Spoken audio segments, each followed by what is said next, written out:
Hansi Flick's Barca suffered a first defeat against Osasuna last night as he did a lot of rotation. The match was marked by the unnecessary rotations that could not sustain the model. The attack was quite bad and the spaces were distributed badly. There were hardly any breaks and chained movements. The absences of Raphinha and Lamine Yamal weighed too much. The main thing for me was how poorly the team attacked.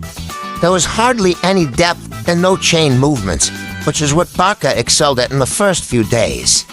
There were overlapping passing lines and a lot of inconsequential positioning. It is almost impossible to do damage like this. Without a threat behind, the opponent's structure does not retreat. It is important to make them jump through the gaps by using intermediate positioning and then damage their back, and do so with few touches and in the most chained way possible, and play inside. Only in this way can real erosion be achieved. Then there was the issue of Ferran with his back turned.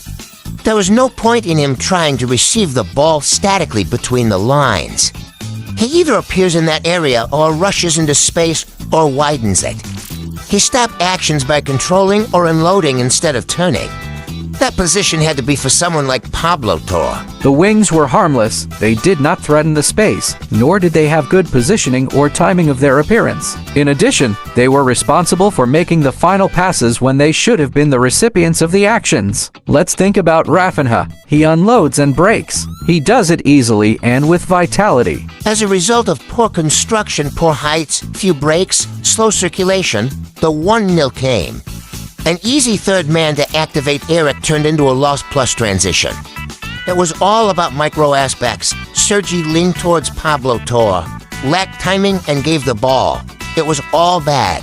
But that wasn't the only mistake. Ferran doesn't cut off the transition when he can. Ours does very well by pinning down 3 defenders and releasing it on Brian. Count doesn't receive help from Ferran against Brian, who takes too much from him, and the cross is amazing. Poe can block Budemir's entry a little more. The 2-0 is another loss in the dividing line, which was a clear foul. We don't see the origin of the play, but it doesn't make much sense for Poe to come to receive the ball in that area. Toro jumps on him and Pablo Ibanez filters it for Brian, where Sergi Domings allows him the inside pass. After the break, Flick adjusted and placed Eric between the center backs to allow the full backs to have more flight and to push their opponents back, while the wingers were able to pin down the inside in damaging positions. There was some improvement. Paul Victor's goal changes the mood. There were already more rifts, and the changes of Lamine Yamal and Raphinha end up giving the final boost. They contribute too much, and any comparison with the B unit does not hold up.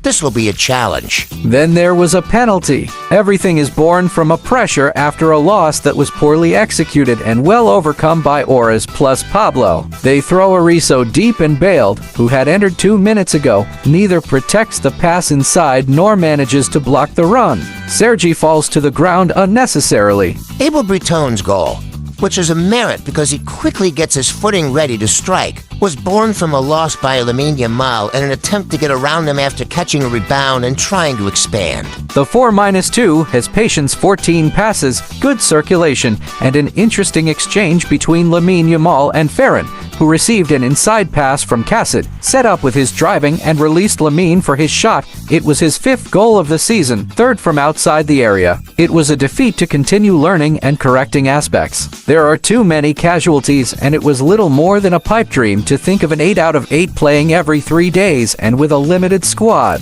Great approach by Osasuna, very clear ideas and tremendous efficiency. 4 goals from 5 shots on goal. What are your thoughts on Hansi Flick rotations? Should he be more aware of the opponent like Osasuna before making a huge rotation? Let's wait for the Champions League match on Tuesday against Young Boys. Thank you for watching. Subscribe for more.